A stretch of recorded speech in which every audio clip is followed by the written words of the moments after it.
கதிரவன் news சொந்தங்கள் அனைவருக்கும் வணக்கம். இலங்கையின் இரவு நேர பிரதான செய்திகள். விரிவான செய்திகளுக்கு முன்பதாக தலைப்பு செய்திகள். மஹிந்த மீது ஆளில்லா விமான தாக்குதல். பொது பாதுகாப்பு பிரதி அமைச்சர் வெளியிட்டுள்ள தகவல். கொழும்பில் இடம்பெற்ற கோர விபத்து, ஒருவர் உயிரிழப்பு. மாவட்ட ஒருங்கிணைப்பு குழு கூட்டத்தில் பொங்கி எழுந்த அர்ச்சனா. நத்தார் கொண்டாட்டத்தில் அடிதடி, 8 பேர் மருத்துவமனையில். வவுனியா பொது வைத்தியசாலையில் உயிரிழந்த 54 இருதய நோயாளர்கள். கட்டுநாயக்காவில் விமான நிலையத்தில் கொழும்பை சேர்ந்த நபர் அதிரடி கைது. வாகனத்தில் எரிந்த நிலையில் சடலம் மீட்பு. பொருளாதார வளர்ச்சி நிலைகள் பொதுமக்களுக்கு மத்திய வங்கி விசேட அறிவிப்பு. வீட்டினுள் நுழைந்து விச ஊசி போட்ட நபர், பரிதாபமாக உயிரிழந்த பெண். இந்திய கடற்தொழிலாளர்களுக்கு இலங்கை கடற்படை விடுத்துள்ள எச்சரிக்கை. காசாவில் இஸ்ரேல் நடத்திய வான்வழி தாக்குதலில் 10 பேர் உயிரிழப்பு. இஸ்ரேல் அறிவிப்பால் கடுங்கோபத்தில் ஈரான். தொடர்பான விரிவான செய்திகள். அரச புலனாய்வு தகவலின்படி முன்னாள் ஜனாதிபதி மஹிந்த ராஜபக்ச மீது ஆளில்லா விமான தாக்கும் அபாயம் இல்லை என பொது பாதுகாப்பு பிரதி அமைச்சர் சட்டத்தரணி சுனில் வட்டகல தெரிவித்துள்ளார். அத்துடன் இது தொடர்பான பாதுகாப்பு நிலைமைகளில் தேவையான மாற்றங்களை மேற்கொள்ள வாய்ப்பு உள்ளதாகவும் அவர் மேலும் சுட்டிக்காட்டியுள்ளார். இன்று தென்னிலங்கை தொலைக்காட்சி நிகழ்ச்சி ஒன்றில் கலந்து கொண்ட போதே அவர் இவ்வாறு குறிப்பிட்டார். இதுகுறித்து தொடர்ந்தும் கருத்து வெளியிட்ட அவர், ஆளில்லா விமான தாக்குதல் ஒன்று நடத்த திட்டமிட்டுள்ளதாக மனோஜ் கமகே கூறியிருந்தார். இப்போது அவரை விசாரிக்க காவல்துறை அதிபர் தயாராக உள்ளார். ஆளில்லா விமான தாக்குதல் நடத்தப்பட்டாலும் அந்த ஆளில்லா விமான தாக்குதலை எதிர்கொள்ள மஹிந்தவை சுற்றியுள்ளவர்கள் போதாது. T-56 அந்த ஆளில்லா விமான தாக்குதலுக்கு ஏற்றதல்ல. மனோஜ் கமகை எதையாவது சொல்லும் போது கவனமாக சொல்லுங்கள், மக்களை திசை திருப்பாதீர்கள். எங்கள் உளவுத்துறைக்குள் ட்ரோன் தாக்குதல் எதுவும் இல்லை. அது எங்கிருந்து வருகிறது என்பதை அவர் சொல்ல வேண்டும். இது ஒரு குறிப்பிட்ட மதிப்பீட்டுக்குள் முடிவுகள் எடுக்கப்படுகின்றன. அவ்வாறு இல்லையென்றால் நாங்கள் மறுபரிசீலனை செய்வோம். நான் பொது பாதுகாப்பு பிரதி அமைச்சர், நானும் இன்று தனியாகத்தான் இந்த நிகழ்ச்சிக்கு வந்தேன் என அவர் சுட்டிக்காட்டி தெரிவித்துள்ளார். கொழும்பு கொள்ளுப்பிட்டி ஹோல்பேஸ் கோட்டலுக்கு முன்பாக இடம்பெற்றிருக்கும் விபத்தில் ஒருவர் உயிரிழந்துள்ளதாக காவல்துறையினர் தெரிவித்துள்ளனர். இந்த விபத்து இன்று பிற்பகல் இடம்பெற்றுள்ளது.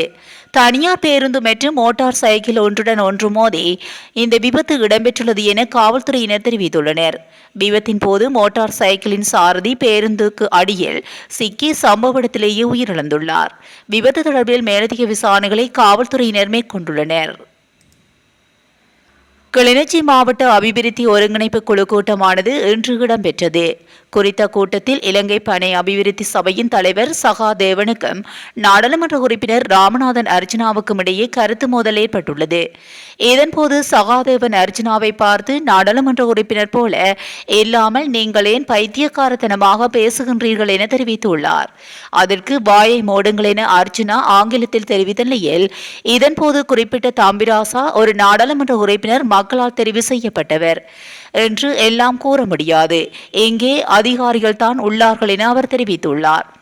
இதன்போது குறுக்கிட்ட அர்ஜுனா, ஒரு நாடாளுமன்ற உறுப்பினர் கதைக்கும் போது கதைப்பதற்கு உங்களுக்கு உரிமை இருக்கின்றது என்று நினைத்து கொண்டு இருக்கின்றீர்களா என்று விட்டு தம்பிராசாவை பார்த்து, உங்களது வாயை மூட முடியுமா என ஆங்கிலத்தில் தெரிவித்துள்ளார். இதையடுத்து தம்பிராசாவிற்கும் ராமநாதன் அர்ஜுனாவுக்கும் இடையே வாக்குவாதம் தொடர்ச்சியாகியுள்ளமை குறிப்பிடத்தக்கது. நத்தார் களியாட்ட நிகழ்வு ஒன்றில் இருவருக்கு இடையில் ஏற்பட்ட தகராறில் 3 பெண்கள் உட்பட்ட 8 பேர் காயமடைந்து வைத்தியசாலையில் அனுமதிக்கப்பட்டுள்ளதாக ககதுடுவ போலீசார் தெரிவித்தனர். இந்த சம்பவம் நேற்று இடம்பெற்றுள்ளது. சம்பவம் தொடர்பில் மேலும் தெரியவிருப்பதாவது, அம்பலாங்கொடை கெரியாவல பிரதேசத்தில் உள்ள வீடொன்றில் நேற்றைய தினம் நத்தார் பண்டிகையை முன்னிட்டு களியாட்ட நிகழ்வு ஒன்று ஏற்பாடு செய்யப்பட்டுள்ளது. இதன்போது களியாட்ட நிகழ்வை கலந்து கொண்ட நபர்கள் சிலர் அயல் வீட்டில் உள்ள நபர்களுடன் தகராறில் ஈடுபட்டுள்ளனர். இருதரப்பினருக்கு இடையில் ஏற்பட்ட தகராறு எல்லை மீறியதில் அயல் வீட்டில் உள்ள நபர்கள் சிலர் களியாட்ட நிகழ்வை கலந்து கொண்ட நபர்களை இரும்பு கம்பி மற்றும் பொல்லால் தாக்கியுள்ளனர். காயமடைந்தவர்கள் வேதரா மாவட்ட வைத்தியசாலையில் அனுமதிக்கப்பட்ட நிலையில் அவர்களின் மூவர் மேலதிக சிகிச்சைக்காக கலுப்போவில போதனா வைத்தியசாலைக்கு மாற்றப்பட்டுள்ளதாக போலீசார் தெரிவித்துள்ளனர்.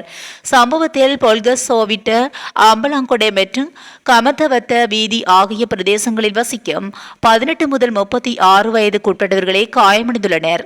மேலும் சம்பவம் தொடர்பான மேலதிக விசாரணைகளை ககதொடுவ போலீசார் மேற்கொண்டு வருகின்றனர்.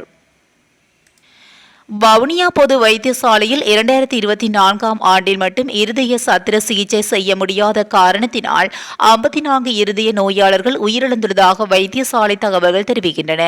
இவ்வாறு உயிரிழந்த நோயாளிகளில் 46 பேர் 45 வயதுக்குட்பட்டவர்கள் என தெரியவந்துள்ளது.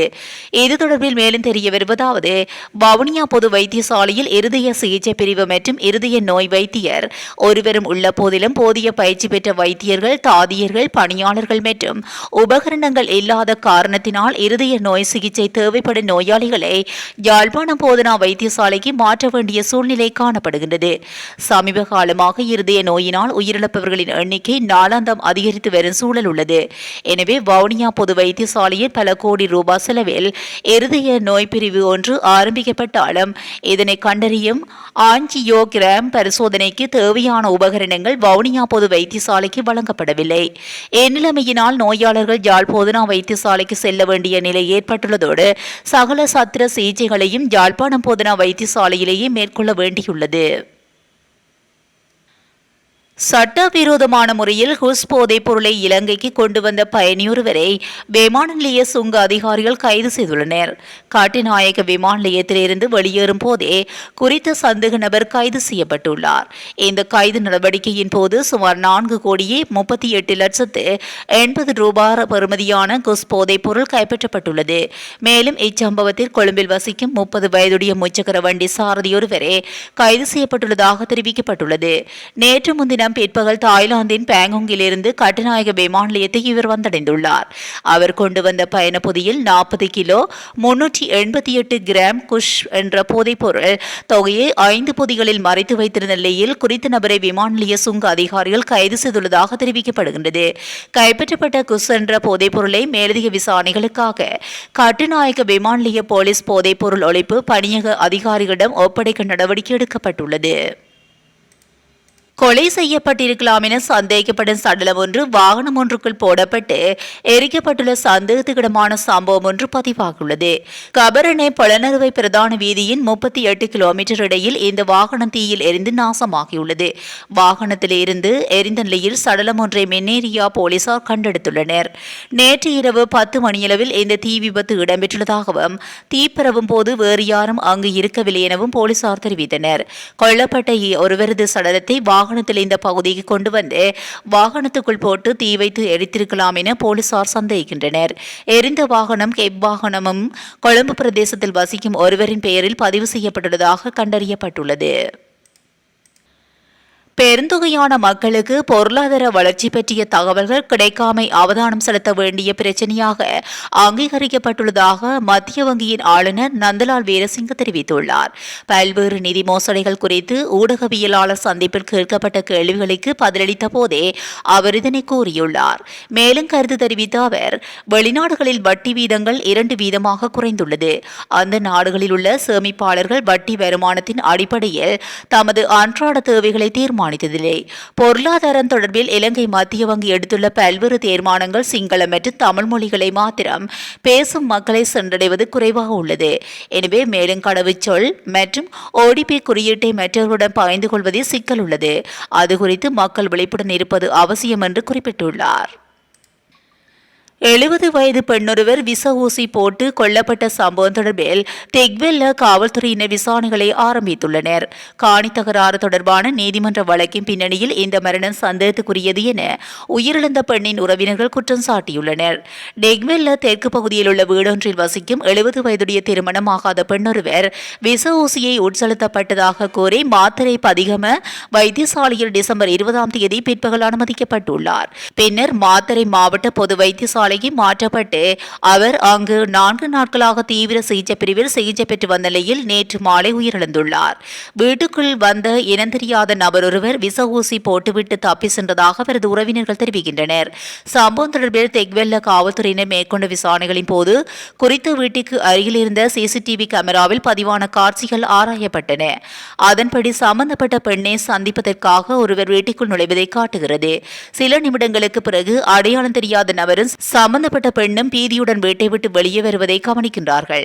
சிசிடிவி காட்சிகளில் பெண்ணின் கழுத்தை பிடித்து சாலையை கடந்து அருகிலுள்ள உறவினர் வீட்டுக்கு ஓடுவதும் விச ஊசி போட்டவர் மோட்டார் சைக்கிளில் தப்பி செல்வதும் தெரிகின்றது. சம்பவம் தொடர்பில் நாம் விடாவிய போது பெண்ணுக்கு விச ஊசி போட்டதாக கூறப்படும் நபர் கைது செய்யப்பட்டு நேற்று மாத்தறை நீதிமன்றத்தில் முன்னிலைப்படுத்தப்பட்டதன் பின்னர் விளக்கமறியலில் வைக்கப்பட்டதாக திக்வெல்ல காவல்துறையினர் தெரிவித்தனர். உயிரிழந்த பெண்ணின் இரத்த மாதிரிகள் சட்ட வைத்திய அதிகாரிகளுக்கு அனுப்பி வைக்கப்பட்டுள்ளதாக மாத்தறை பொது வைத்தியசாலையின் பேச்சாளர் தெரிவித்துள்ளார். இந்திய கடத்தொழிலாளர்கள் எல்லை தாண்டி இலங்கை கடற்பரப்புக்குள் நுழைந்தால் அவர்கள் கண்டிப்பாக கைது செய்யப்படுவார்கள் என்று இலங்கை கடற்படை எச்சரிக்கை விடுத்துள்ளது. இது தொடர்பில் இலங்கை கடற்படை பேச்சாளர் கேப்டன் கயான் விக்ரமசூரிய ஊடகங்களுக்கு கருத்து வெளியிடும் போது 2024ஆம் ஆண்டில் இலங்கை கடல் எல்லைக்குள் அத்துமீறி பிரவேசித்த குற்றச்சாட்டில் 554 இந்திய கடத்தொழிலாளர்கள் கைது செய்யப்பட்டுள்ளதோடு 72 கடத்தொழில் படகுகளும் பறிமுதல் செய்யப்பட்டுள்ளன. இலங்கை கடற்பரப்புக்குள் அத்துமீறி பிரவேசிக்கும் இந்திய கடத்தொழிலாளர்களை தடுப்பதற்காக நாம் விசேட நடவடிக்கைகளை முன்னெடுத்து வருகின்றோம். அந்த வகையில் இந்த ஆண்டில் மேற்கொண்ட நடவடிக்கைகளின் போது 554 பேரை எல்லை தாண்டி குற்றத்துக்காக கைது செய்து சட்ட நடவடிக்கைகளுக்காக கையளித்துள்ளோம். அதேபோன்று எல்லை தாண்டிய மற்றும் சட்ட விரோதமான கடத்தொழில் முறைமைகளை கொண்ட 72 படகுகளையும் பறிமுதல் செய்துள்ளோம். விசேடமாக அத்துமீறும் இந்திய கடத்தொழிலாளர்கள் குறித்தும் நாம் உயிர் சேதங்கள் இடம்பெறாத வகையில் எமது நடவடிக்கைகளை முன்னெடுத்து வருகின்றோம். இலங்கையின் கடற்பரப்பு வளங்களையும் கடத்தொழிலாளர்களையும் பாதுகாக்க வேண்டிய பாரிய பொறுப்பு எமக்குள்ளது. அந்த வகையில் தான் நாம் அத்துமீறி எல்லை தாண்டுபவர்கள் மீது நடவடிக்கைகளை முன்னெடுத்து வருகின்றோம். எனினும் எல்லை தாண்டுபவர்கள் மீது தொடர்ந்தும் நாம் தீவிரமான நடவடிக்கைகளை முன்னெடுப்போம். ஆகவே இந்திய கடத்தொழிலாளர்கள் தடை செய்யப்பட்ட கடத்தொழில் முறைமைகளை கைவிடுவதோடு அத்துமீறி இலங்கை கடற்பரப்பு எல்லைக்குள் பிரவேசிப்பதை தவிர்க்குமாறு கோரிக்கை விடுக்கின்றோம் என குறிப்பிட்டுள்ளார். காசா நகரின் சைடவுன் பகுதியில் உள்ள ஒரு வீட்டின் மீது இஸ்ரேல் நடத்திய வான்வழி தாக்குதலில் 5 பாலஸ்தீனியர்கள் உயிரிழந்தனர் மற்றும் 20 பேர் காயமடைந்தனர் என்று அந்நாட்டு செய்தி நிறுவனம் ஒன்று தெரிவித்துள்ளது. மேலும் காசாவில் உள்ள அல் அப்தா மருத்துவமனைக்கு அருகே இஸ்ரேல் நடத்திய வான்வழி தாக்குதலில் 5 பத்திரிகையாளர்கள் கொல்லப்பட்டதாக தகவல் வெளியாகியுள்ளது.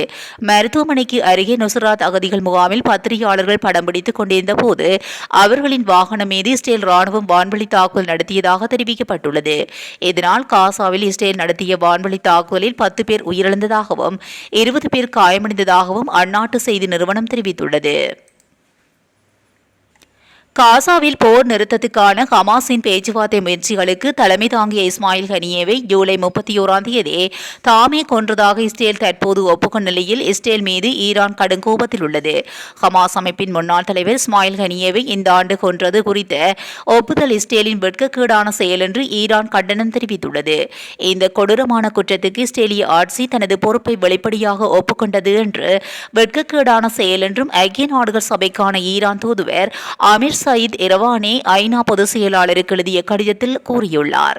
முன்னதாக இஸ்ரேல் பாதுகாப்புத்துறை அமைச்சர் ஸ்டேல் ஹார்ட்ஸ் கனிய கொலைக்கு தனது நாடுதான் பொறுப்பு என்று ஒப்புக்கொண்டார். அதேவேளை கொன்று குவித்தது தொடர்பாக இஸ்ரேல் அதிகாரப்பூர்வமாக ஒப்புக்கொண்டது இதுவே முதல் முறையாகும். எனவே காசாவில் போர் நிறுத்தத்துக்கான ஹமாஸின் பேச்சுவார்த்தை முயற்சிகளுக்கு தலைமை தாங்கிய ஹனியே ஜூலை 31ஆம் தேதி தெஹ்ரானில் உள்ள விருந்தினர் மாளிகையில் கொல்லப்பட்டமை பரபரப்பை ஏற்படுத்தியிருந்தமை குறிப்பிடத்தக்கது. இத்துடன் கதிரவன் நியூஸின் இரவு நேர பிரதான செய்திகள் நிறைவடைகின்றன. இதுபோன்ற செய்திகளை உடனுக்குடன் தெரிந்து கொள்ள கதிரவன் நியூஸுடன் இணைந்திருங்கள். நன்றி, வணக்கம்.